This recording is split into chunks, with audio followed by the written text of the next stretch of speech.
Hello and welcome to Unspun Live, the politics podcast from The Herald. My name is Andrew Learmonth. I am the political editor of The Herald. This week my guest is Jeremy Balfour, who is Holyrood's newest independent MSP. He dramatically resigned from the Tories last week and in a scathing resignation letter accused the party under Russell Findlay of falling into the trap of reactionary politics, chasing headlines rather than doing the hard work of policy development. He also warned the party had given up on the Central Belt and was ignoring the looming crisis in Scotland's social security system. I sat down to ask him why he left, what it means for the Conservatives, and whether he's planning to stand again next May as an independent. But we also talked a little bit about the personal, what it's like to leave a party that has been your home, that has been your second family for 4 decades. Well, let's start Sure. right at the beginning, right at the beginning. Because when did you join the Tories? How and what made you join the Tories? Yeah. Why did you become a Tory? Yeah, so I joined the Conservative Party back in the late 1980s, having left school.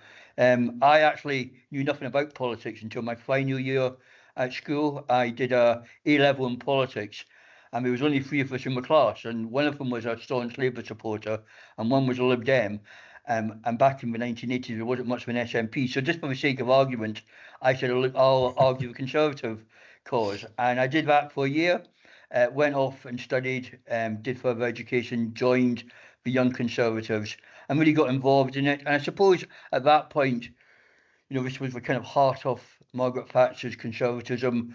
But I was really concerned about world affairs, foreign affairs, about individual choice and freedom. I've always been socially conservative, and that's probably where the party was back then. And so I just got more involved in the Young Conservatives, in the Conservative Party, and kind of took my involvement from there onwards. Because you were, before you became an MSP, you were a councillor as well, weren't you? Yeah. So I became a councillor in 2005. Again, slightly strange story. I came back from honeymoon. I got married, came back from honeymoon, and on Monday I was working at my desk and got a phone call and was told, sadly, the councillor for the area that I lived in had had a heart attack and died. Right, and we were looking for a candidate. I was chairman of the local association at that point. So yeah, I stood as a Conservative councillor and served on the council for 3 elections, and was group leader for 5 years of that period, which was a really interesting time. We had the whole issue of trams, the development of the city. So it was a pretty active period, and I really enjoyed being on the local council. Yeah. And when did you? So what made you want to make the move from council to Holyrood? Yeah, so I stood back in '99. I stood in the old Edinburgh East seat as a candidate. Had stayed involved, had watched the Scottish Parliament develop, had worked for an organisation as their lobbyist for the first 6 or 7 years of the Parliament. And I suppose I got to a stage, 10 years ago now, where I thought, if I don't do it now, I'm never going to do it, just age-wise. Was still really interested in issues such as education, health, the ones that the Parliament have got control of, and put my name forward. And as you can see, was successful. I mean, again, it was a very strange story that both myself and the other person that came forth got exactly the same number of votes. So it never happened before. So on a very cold Saturday morning in Livingston, of all places, we got a pack of cards out, and I got the king and he got the 9. And so I came forth. And even at that point, a year out from that election 10 years ago, no one was expecting us to get 4 MSPs in Lothian. It was almost, well, it didn't really matter who comes forth.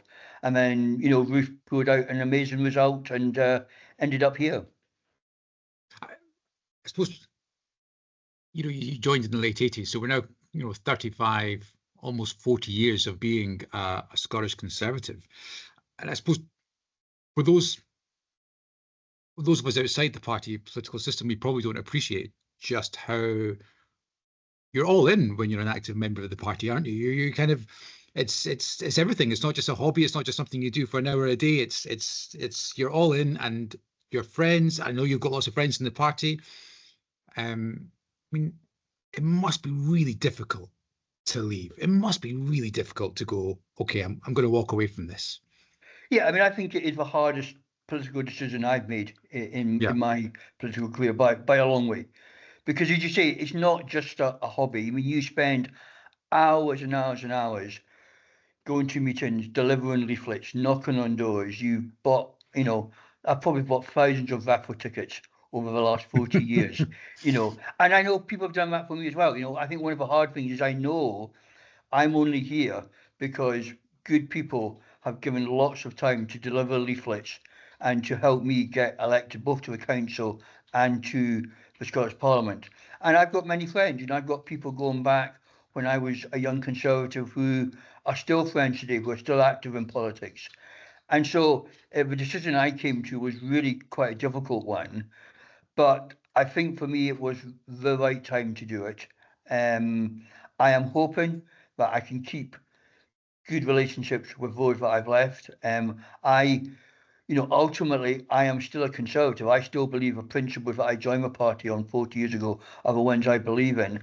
And I hope at some point in the near future, the Conservatives will see that, will make the changes that need to be made.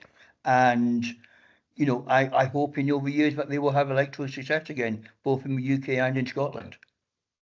I mean, you would go back into the party if those changes happened? I mean, I think I will see where we are. I think, who knows what's going to happen next year? Who knows what's going to happen for me politically, job-wise?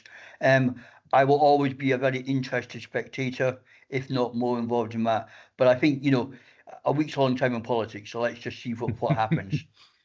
In terms of leaving the party and all those people you talked about who'd helped get you into Parliament and your friends, I mean, what's the reaction been from them? Are you getting people? Are people understanding of your decision, or are they saying, "Well, you've messed this up, Jeremy"? Or yeah, I mean, I think from party members and from fellow colleagues, I think people have, if not agreed, at least understood why I've done it and what I've done it. I haven't had much negative feedback from colleagues so far, which I think is a good thing, and I hope I've made friendships which are real friendships, not only within my own party but in other parties as well. I've been interested, just obviously having a physical disability, people notice you in the street perhaps more than the average person, and my daughters were amazed over Saturday, Sunday when we've been out and about, the number of people that I've stopped have at least commented on the decision and have said, either, look, that was a really brave decision or that was a good decision to make. So I haven't had a lot of negative feedback, even from people that live here in the Lothians either. you talked there a little bit about not knowing what the political future is for you. Do you know if you will stand again at the next election? Will you stand as an independent? I mean, I haven't made that decision finally yet. I am wanting to talk to a few more people before making a decision. I mean, I think there is definitely a need for some kind of voice for the Lothians. I think Edinburgh and the Lothians are not getting the voice from any political party at the moment. And I think also people with disabilities and carers and other people who are struggling at the moment don't have a voice either. I don't see any political party particularly advocating very loudly for that minority group. And so whether that's me or somebody else, I'll decide in the next few weeks. But there does definitely need to be that voice for the region and for those minorities. Let's maybe take both those things in turn, if that's all right. Let's start off, because in your resignation letter you talked about the Central Belt and the fact that you had approached the leadership, or lots of people had approached the leadership and asked for a sort of Central Belt policy focus. What do you mean by that? What was? Well, we have to recognise that Edinburgh and Lothian are driving the Scottish economy. It's the only part of the economy that is really growing. And yet, what policies are people bringing forward, both from my own former party, but actually from the other parties, that are going to make sure that that growth continues and that people have the jobs and the education that they require? I see more and more people in my mailbox saying, I can't get a GP's appointment. It's very expensive for doctors to come to live in Edinburgh because of housing prices. It's very difficult to attract teachers into our schools. We see the gap between the really good schools in Edinburgh and the areas with are struggling getting wider under this government. No one's addressing that. What are we going to do with the housing crisis that we face in this city? All these issues are not being articulated by anyone. I think particularly my own party has pretty well given up on Edinburgh and Glasgow. They are looking to have policies for the northeast of Scotland and for the rural communities. And I see that within other parties as well, that I think people either taking it for granted or just don't think it matters. And I've been pushing, other colleagues have been pushing for a manifesto that would articulate some of those within the Central Belt. And that has not been forthcoming from the leadership team so far. Interestingly, you still call it my own party. I don't know if that's... Well, I think it will be difficult for me to say different, but, you know, it's a party that I have invested a lot of time in, and I do really struggle to give that, you know, to make that decision that I've made. But isn't it the job of the leadership? You know, they have limited resources, so they need to go where the votes are. They need to go where they are. There's no point spending money on constituencies or seats where your chances are slim to nil. So that's why they're going over after the rural constituencies, the rural seats, because they know they've got a vote there. Is this not just, you know, efficient leadership? Well, no, because we have a regional list. So we have 3 MSPs in Lothian, we have 3 MSPs in Central Scotland, or the Conservative Party does. It has 2 in Glasgow at the moment. That's quite a significant number, plus other parts of Scotland as well. And you know, are we literally saying, you know, I remember going back to the late 90s, we did become a rural party. You know, we became a party of, well, basically the south of Scotland. And I think Ruth Davidson, under her leadership, changed that. She made us a party that anybody in Scotland could vote for, because we've got policies for everybody across the country. And I don't just criticise my Conservative Party for this. I think other parties as well aren't thinking about what do we need to do in Central Scotland, because that's where the jobs will be created. That is where we need the economy to grow. And I fear if we don't have proper policies from all parties and a proper debate from all parties, then we're going to see the economy suffer. Let's take the second issue you were talking about just there. You raised in your resignation list, you said that there we are. Let me get the quote right up. There was little interest from leadership in genuine policy innovation, particularly across social justice and social security. What exactly do you mean by that? It's a pretty difficult time to be disabled at the moment in Scotland. You've got some people wanting to bring in assisted suicide. You've got the UK government and many parts of the other parties looking to, I think, not think through policies in regard to what benefits can help and how benefits will work. And we've got other issues that we have a budget which is going up and up and up, and no one seems to be grasping that issue, particularly the SNP aren't willing to grasp it. So I think it's a really difficult time to be a carer, to have a disability, to be an older person in Scotland.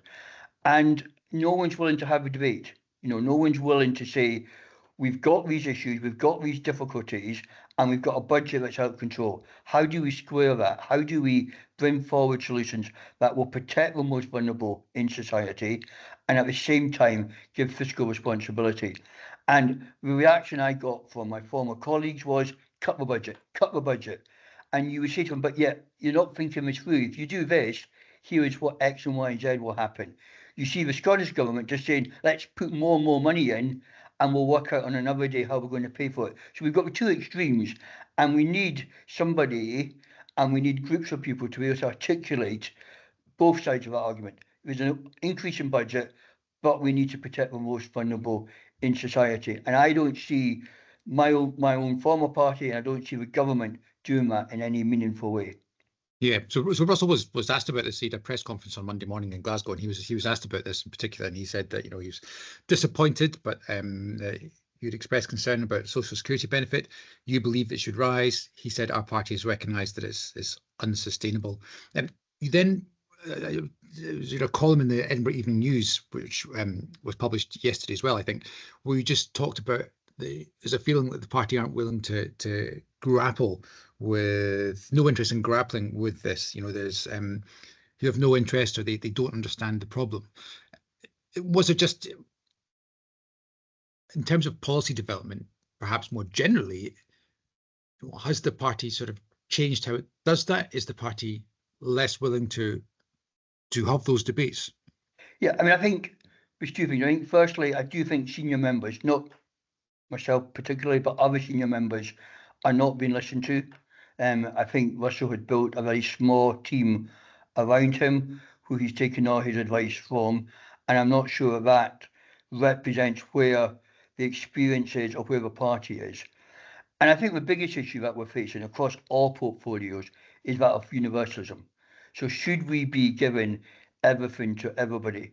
I was at a meeting on Friday, and I heard that 50% of people now in Scotland get their bus fare paid for.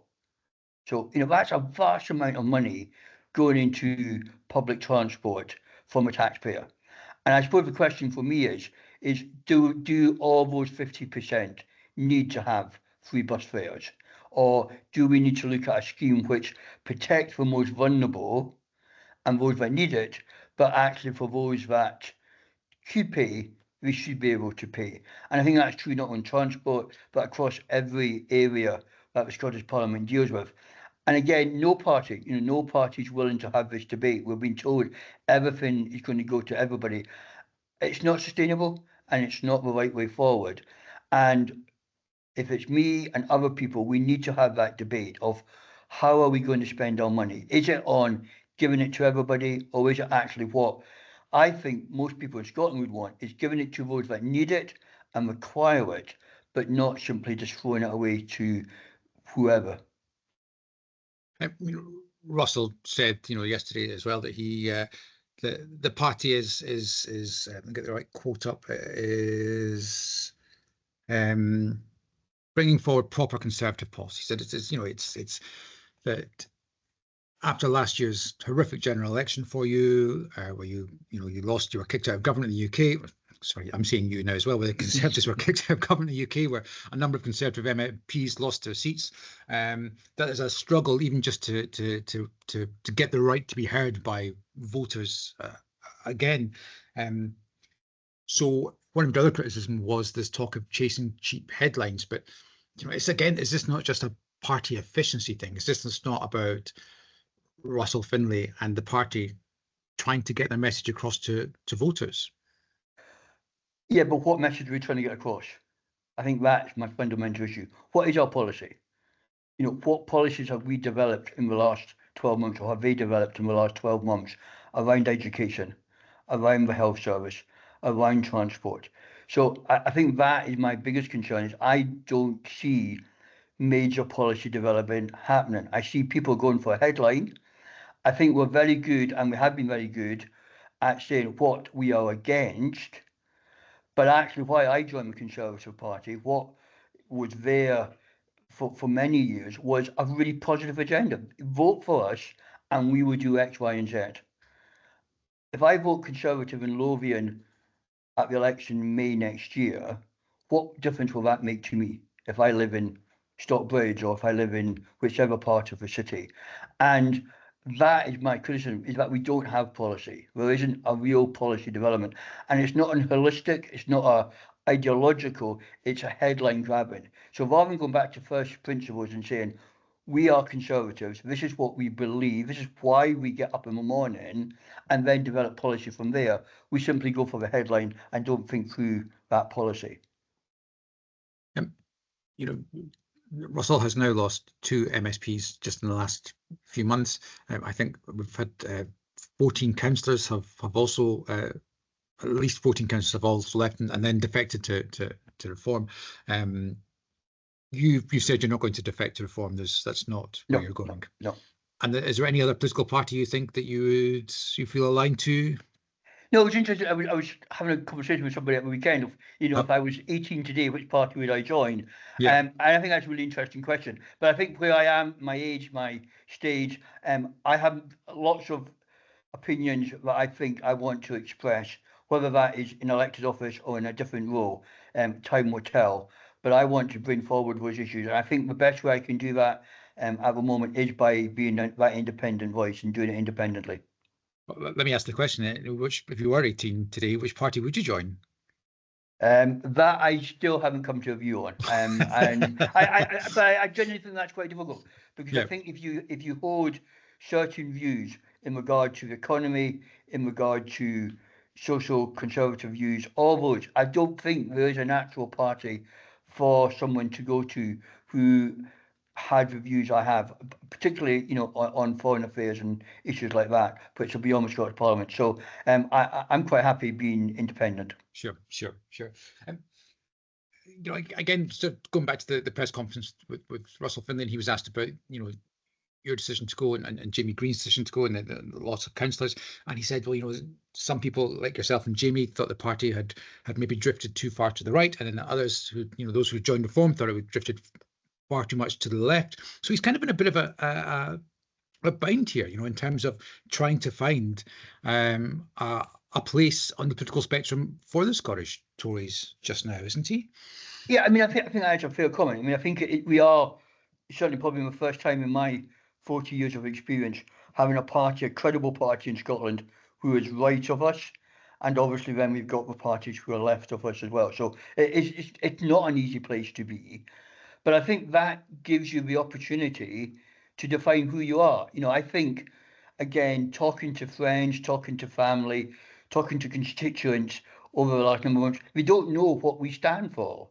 We know what we're against. Everyone knows we don't want a second referendum. We made that pretty clear, but we don't actually know what we stand for, and we don't understand what the Conservatives believe in.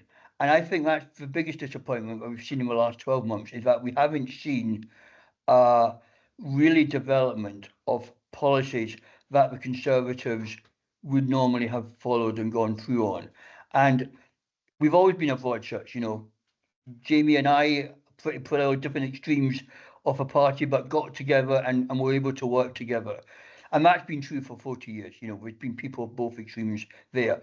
But we've known what we believe, and we've understood that.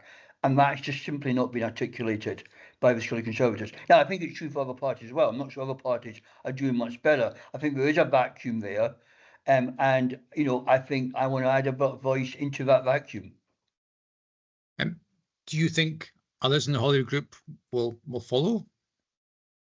I think each individual will have to make up their own mind. I'm sure colleagues are thinking about what they want to do next year, with what their plan is, and they'll come to their own views on that. And I think it's probably best for me not to get involved in what other people are going to do. No, understand. We have 9 months now until the election. What do you think? How are you planning on spending those 9 months as an independent MSP? Yeah, clearly, in some ways, nothing changes. I'm still there to represent the people of Lothian, and I'll do that to the best of my ability, both individually and policy-wise. There are some important bits of legislation coming forward. We've got the issues on homelessness and housing, big issue here in Lothian. We've got a bill, we've got a new minister to work with in regard to that. That will take up some of my time. I want to, again, I think disability has lost its place on the agenda. It's older people are no longer really have a voice in the Parliament. So those are the issues that I want to be picking up, whether that's in members' debates, whether that's in motions, whether that's in bringing forward amendments to legislation as they come forward. But I think it's going to be a pretty busy 7 or 8 months for me and my team. I want to be very proactive in regard to that. I saw a quote from one of my former colleagues that I've just gone for the easy life for the next 7 months. I think that's quite the opposite. I think it's going to be harder work than it was previously, but I'm up for that challenge. Jeremy Balfour, MSP there. Well, that's it for this week. Next week, Holyrood is back. Parliament is back after the summer recess, a summer recess which hasn't felt very much like a recess to me, if you want my opinion. We'll be back, of course, with all the latest news on heraldscotland.com. I'm Andy Learmonth. This has been Unspun Live. Thank you very much. We'll see you again soon.